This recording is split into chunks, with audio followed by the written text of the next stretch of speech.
ፈንቅል ኤሪ ሚዲያ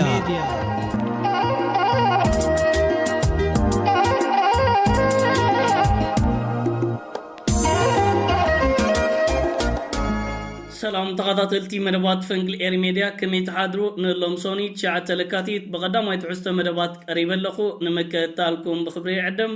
سناي مكتال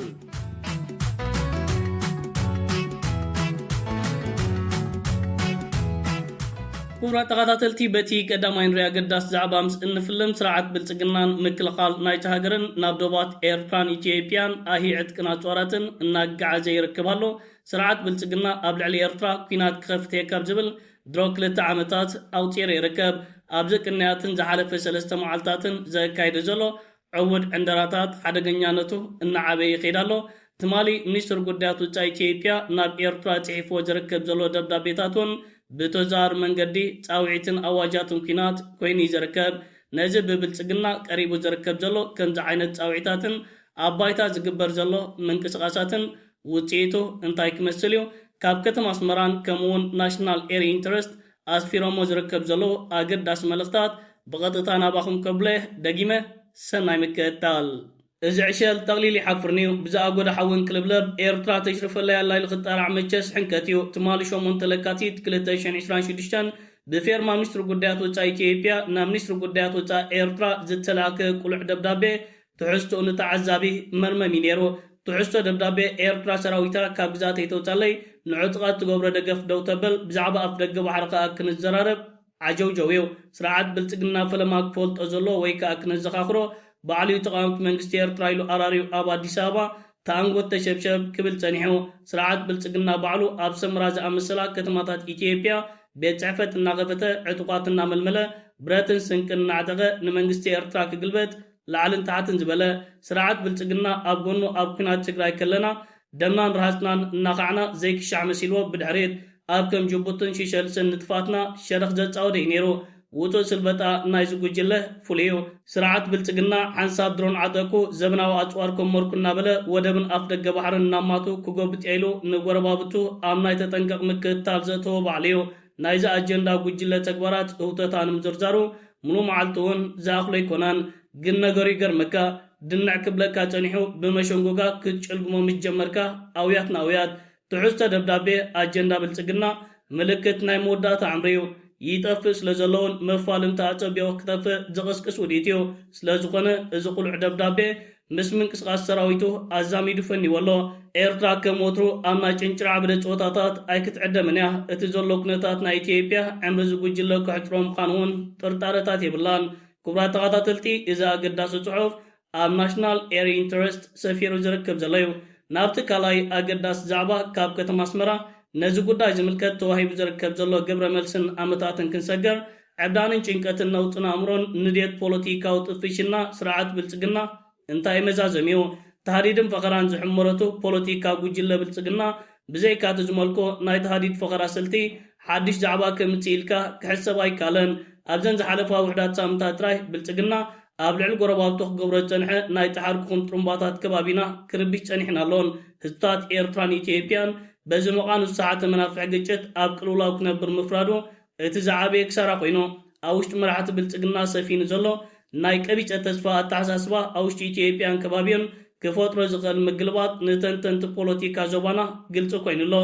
إذا كابلتيشن 23 سنة حيزو منقد سلامون زبا ورقات النتيجو ببرة نفس في عكوينات كجماعم زتان حقو جلة نخم إمارات جام مسلا نايقدام سمسرت بمعدام نزبا كرنا أفريقيا زحمسو من قصقاسات كايد مسنحو كالو تشبوت تعزبتي زرقف قدايو نمخانو چنكت امرو قجلة بالتقنا كامن تايز منشو كبوت حوز هك انزلو من تركا كساب كندايو كوينات كبقسي خلدو أبزوبانا حادشنا كوينات تخلوتات اللدو نزن كالن كنتنتنينا سناي نباب مقنعات عدات نشر قدات وزاي چفرا بالتقنا ناب جدا فشلت زباب بوليتيكا ترعات زنگورو تربات منبارو زكحار ايكونان ازا كامن تايز منشو اتا بمنشر قدات وزاي إثيوبيا اترعات تدالو مربوب حبريتا هورن ربيو أبزن زحالف 24 ساعتات نابا أمرا ودكات مينتال فريز وسدت صحفات كتفن مقنعيو كلتو صحفات نايت مربوب حبريتا شبطات أبنتاتين ቱርክ ኣብ ሶማል ትፈጥሮ ዘላ ናይ ኤር ጸብልልታ ንዞባዊ ጸጥታን ዘይምርግጋእን ናብ ካልእ ሻቅሎት ዘሰጋግር እዩ ስምምዕ ስዑድን ቱርክን ንቀይሕ ባሕርን የመንን ዝውሕጥ ኣጋጣሚ ሽሕኮ በርቢርካ ምፍላጡ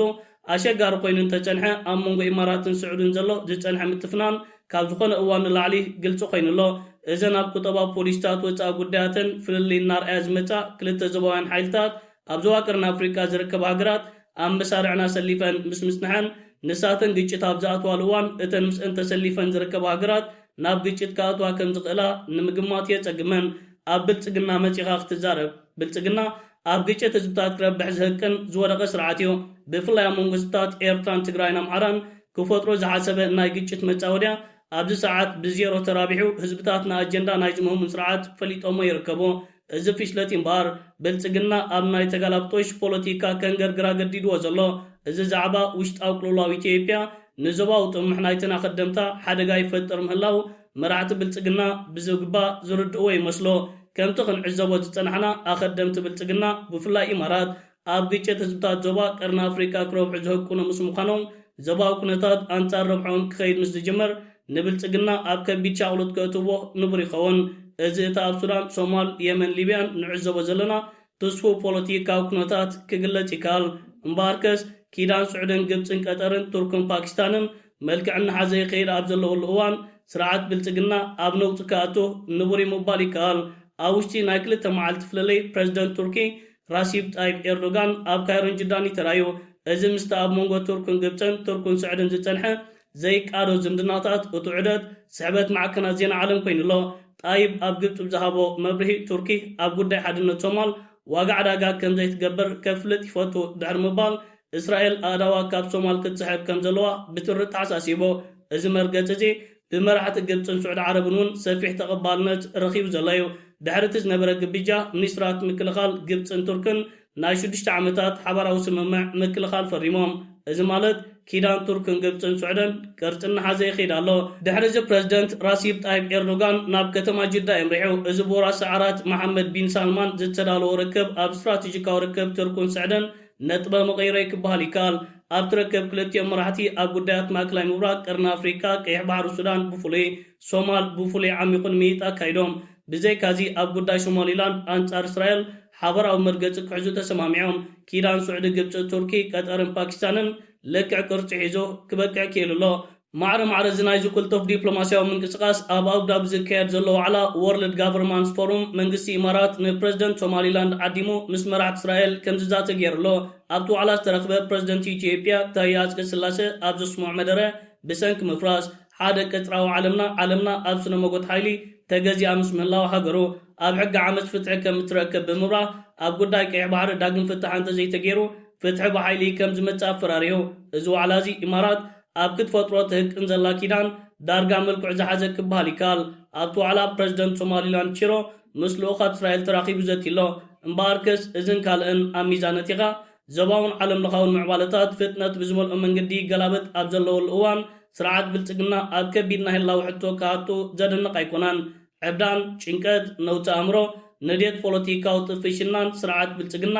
እንታይ መዛዘሚው ንዝብል ሕቶ ጥፋኣት እንተዘይኮይኑ ካልእ ክወልድ ኢልካ ምጽባይ ካብ ቀትሪ ደቂስካ ምሕላም ይኸውን ክቡራት ተኸታተልቲ እዚ ኣገዳሲ መልእኽቲ ኣብ ማእከል ምርምርን ስነዳን ጉዱሳን ሃገራውያን ካብ ከተማ ኣስመራ ብኣቡ ጣሃ ዝተጻሕፈ እዩ ነይሩ ስርዓት ብልጽግና ዘካየደ ዘሎ ዕቡድ ምንቅስቓስ ኣበይ ክበጽሕ እዚ ትንታነታት ጭቡጥ መብርሂታት ሂብና ይርከብ ዝዓበደን ዝተጸለለን ስርዓት ኣብ ኣጋዕራ ርቦዩ ዝርከብ ዘሎ ኣብ ኣጋዕርቦቱ ክፍትኖ ዝኽእል ፈተነታትካ ንዕርቦቱ ዘቀላጥፍ እንተዘይኮይኑ ካልእ ክፈጥሮ ዝኽእል ጉዳይ የለን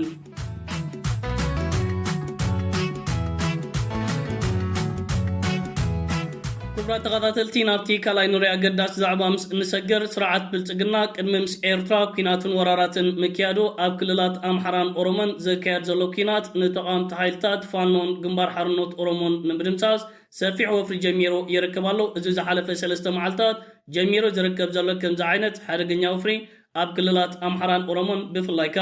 ኣብቲ ግጭት ዝካየደሉ ዘሎ ዞባን ከባቢታትን ናይ ኢንተርነትን ኣገልግሎት ቴሌፎን ሙሉእ ብምሉእ ዕፁብ ኮይኑ ዝርከብ ዘሎ እቲ ዘካየድ ዘሎ ሓያል ኩናት ንሰራዊት ፌደራል መንግስቲ ኢትዮጵያ ክፈራኺሾን ዕጥቅና ጦራትን ገዲፉ ክሃድም የገድዶ ከም ዘለዮም ምዝጉዳይ ቅርበት ዘለዎም ወገናት ሓበሬታታት እናዘርግሑ ዝርከብ ዘለው ፋኖ ይኹን ግንባር ሓርነት ኦሮሞ ካብቲ ቦታታት ዘርጊሖሞ ዝርከብ ዘለው ደረቕን ተንቀሳቐሲ ስእልታትን እውን ሰራዊት ፌደራል መንግስቲ ኢትዮጵያ ከም ተለሞድ ክማረኽን ዕጥቅና ጦራትን ራሕሪሑ ክሃድም ዘርእዩ እዚ ኸ እቲ ኣብ ባይታ ዝካየድ ዘሎ ምዕባለታት ንስርዓት ብልጽግና ዓብ ጽፍዒት የጋጥሞ ከም ዘሎ ካብዚ ጉዳይ ክትፈለጥን ክትረዳእን ኣይትሽገርን ብልጽግና እዚ ሕጂ ዘካይደ ዘሎ መጠነ ሰፊሕ ኩናትን መጥቃዕትን ንፋኖን ግንባር ሓርነት ኦሮሞን ሙሉእ ብምሉእ ደምሲስካን ኣጥፊኻን ድሕሪኡ ልብኻ ውዲቕካ ምስ ኤርትራን ክልል ትግራይን ኩናት ምክያድ እዩ እዚ ግን ኣብ ባይታ ክኸውን ዝኽእል ኣይኮነን ብልጽግና ኣብ ዝተፈላለዩ ኣጋጣሚታት ብፍላይ ንፋኖ ንምጥፋእ ኣብ ክልል ኣምሓራ ልዕሊ 60,000 ሰራዊት ኣዋፊሩ ዘካየዱ ፈተነታት ክዕወት ኣይካለን እዚ ሕጂ ዝግበር ዘሎ ናይ ኣጥፊኻ ጥፋእ ከምዚ ዓይነት ፈተነታት ናባና ናብ ኤርትራውያንን ናብ ሃገርና ኤርትራ ከይበፅሐ እቲ ግጥማት ኣብ ውሽጢ መሬት ኢትዮጵያ ከም ዝዛዘም ብዘይጥረጠር ክነረጋግጽ እንደሊ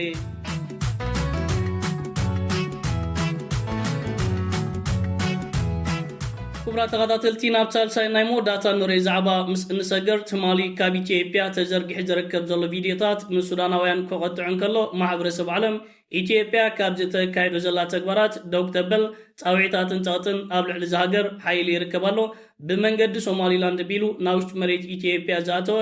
ዕድቅና ጦራትን ናይ ሕቡራት ኢማራት ዓረብ መካይን ናይ ስርዓት ብልጽግና ጽዒነን ናብ ዶባት ኢትዮጵያን ሱዳንን ከሰጋግራ ተራእየን ይርከብ ኣለዋ እዚ ቪድዮታት ምስ ተዘርግሐ ሱዳናውያን መንግስቲ ኢትዮጵያ እዚ ዝገብሮ ዘሎ ከምዚ ዓይነት ሓደገኛ ተግባራት ብታሪኽ ክሕትቶ ምዃኑ ናብ ስርዓት ብልጽግና መልእኽትን ጻውዒታትን የቕርብለው ዝተፈላለዩ ጸሎት ሰባት ከምኡውን መራኸቢታት ዓለም ኢትዮጵያ ኣብ ጉዳይ ሱዳን ሒዛቶ ትርከብ ዘላ መርገፅን ንናይ ሕቡራት ኢማራት ዓረብ ዕድቅና ጦራትን ብመንገዲ ሃገር ኣቢላ ናብ ተቃወምቲ ሓይልታት RSF ተሰጋግሮ ዘላ ኣብ ልዕሊ ህዝቢ ሱዳን በፂሑ ዝርከብ ዘሎ ጉዳት ኢትዮጵያ ተሓታቲት ከም ዝገብራ ስርዓት ብልጽግና ካብ ተግባራቱ ክቆጠብካ ተረጋጋሚ ጻውዒታት ይቐርበሉሎ መንግስቲ ሱዳን ኢትዮጵያን ዕሸል መርሓ ናይቲ ሃገር ካብ ተግባራቱ ክቆጠብ ብተረጋጋሚ እዋን ጻውዒታት ኣቕሪቦም ክሰማዕ ኣይካለን እዚ ሕጂ ብወደብ ባርባር ኣቢሉ ናብ ከባቢታት ሱዳንን ኢትዮጵያን ዝሰጋገር ዘሎ ዕድቅና ጦራትን ድሕሪ ሕቡራት ኢማራት ዓረብ ክልል ሰማያት ዝተፈላለዩ ሃገራት ምስ ተዓጽዋ ብነፈርቲ ቢላ ተመላልሶ ዝነበረት ኣጽዋራትን ዕድቀን ደው ምስ በለ ብመራክብ ኣቢላ ናብ ሶማሊላንድ ካብ ሶማሊላንድ ኻ ብኢትዮጵያ ቢልያ ናብ ቤንሻንጉል ጉሙዝ ኣሰጋጊራ ንተቃወምቲ ሓይልታት RSF ህላውነቶም ንምርግጋጽ ሓደገኛ ጾታታት ወሲና ትርከብ ኢትዮጵያ ኣብዚ ተግባራት ሙሉእ ብምሉእ ኣትያን ተጫማሊቃን ትርከባላ ግብረ መልሲ መንግስትን ሰራዊትን ህዝቢ ሱዳን እንታይ ክኸውን እዩ ሓቢርና ክንከታተሎን ክንዕዘቦን ኢና ክቡራት ተኸታተልቲ ፈንቅል ኤር ሚድያ ንሎማ ኣዳልዩ ዝነበርኩ እዋናውን ኣገደስትን ሰለስተ ትሕዝቶ እዚ ክትከታተሉ ጽናሕኩም እዩ ዝመስል ነይሩ ኣብ ናይ ምሸት ብካልእ መደባት ክሳብ እንራኸብ ሰላም ወሰናይ ኣብ ዘለኹሞ ብሩኽ መዓልቲ ደቅሬም